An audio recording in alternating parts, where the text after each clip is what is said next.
Hi everyone, it's Miss Owen here at BMS. I'm here to show you prime and composite numbers, prime factorization, and finding the greatest common factor between two integers. So first, prime numbers are whole numbers greater than 1 with exactly 2 factors. So let's look at the number 2. What makes up 2 when we multiply? 1 times 2 is 2. Therefore, there's no other option.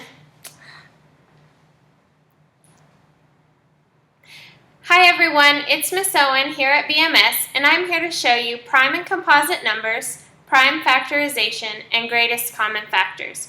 So first, let's look at prime numbers. Prime numbers are a whole number greater than 1 with exactly 2 factors, 1 and itself. So if we look at the number 2, what factors make up 2? 1 times 2 is 2. Are there any others that make up 2? No, so we say that it's prime. So composite numbers are a whole number greater than 1 with more than 2 factors. So let's take a number like 4. What makes up 4? Well, 4 times 1 is 4, but there's also another combination. 2 times 2 is 4. So we would say that that number is composite. So let's look at some examples. The first example is it prime or composite? 1,459. So what you want to do first is ask yourself, is it divisible by 2? If it's an even number, it would be divisible by 2. This number is odd, so it's not divisible by 2. Then go through and check, is it divisible by 3 where I get a whole number for my answer? No. Is it divisible by 4? Well, it's an odd number, so it's not going to be divisible by 4. Is it divisible by 5? Does this number end in a 0 or a 5? No, so we go on to 6 and so on. I would go all the way up to about 13. If you continue getting decimal answers and not whole numbers, it is going to be prime. So let's look at the next one, 2,379. Is it divisible by 2? No, because it's odd.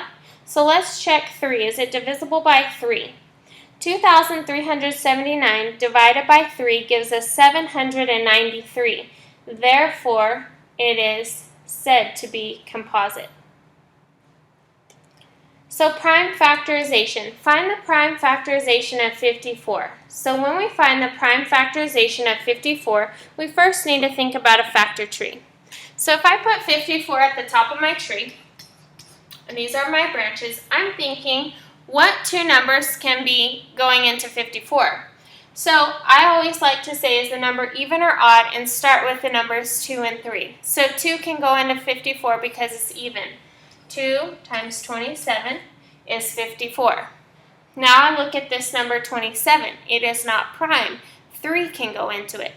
3 times 9 is 27. 3 and 2 are prime. 9 is not prime, so I need to factor it again. 3 times 3 is 9. Then circle all of your prime numbers. Okay, so I have 2 times, how many 3's? There are 3 3's, so we say that it's 3 cubed for my answer. Let's look at another one. The prime factorization of 400. So I'm going to start by making my factor tree. 400 at the top. It's even, so it's going to be divisible by the first prime number, 2. 2 times 200. 200 is even, so I'm going to divide it by 2. 2 times 100. 100 is even, divide it by 2. 2 times 50. 50 is even. I'm going to divide it by 2. 2 times 25. And 25 is 5 times 5. Then go through and circle all of your prime numbers. So I have 2, 2, 2, 2, and these 2 5's. Okay? So how many 2's do we have? 1, 2, 3, 4. So we say that that's 2 to the 4th power times how many 5's? 2 5's, so it's 5 squared, and that's the prime factorization of 400. Okay, greatest common factor. Greatest common factor is the largest factor that can go into both of those numbers evenly.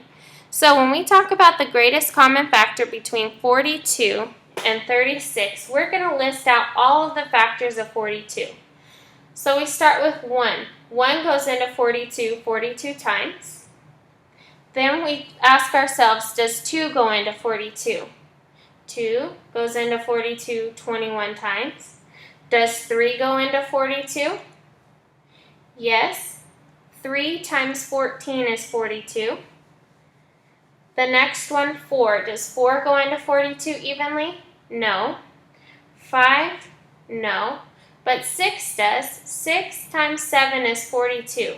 When you get to this point, you can say, okay, 6 times 7 is 42, so then you can kind of unfold and work backwards. What did we say 3 times what was 42?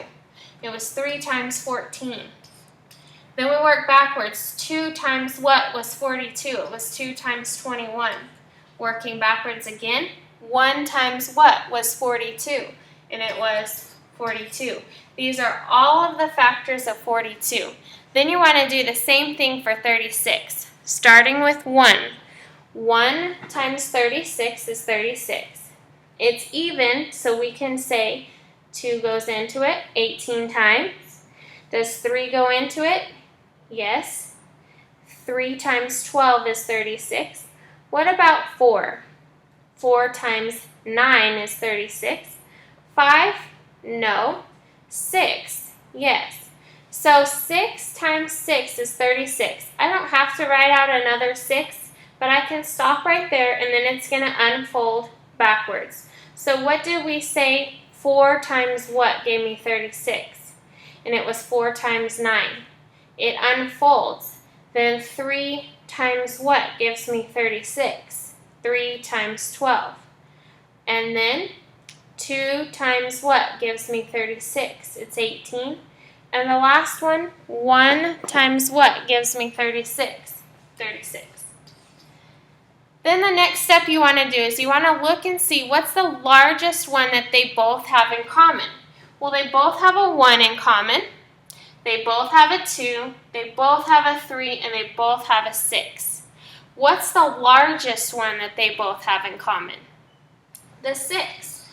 So therefore, our greatest common factor is 6. Thank you all for watching. I hope this was helpful. If you like what you see, please click like and subscribe to my channel. Thank you.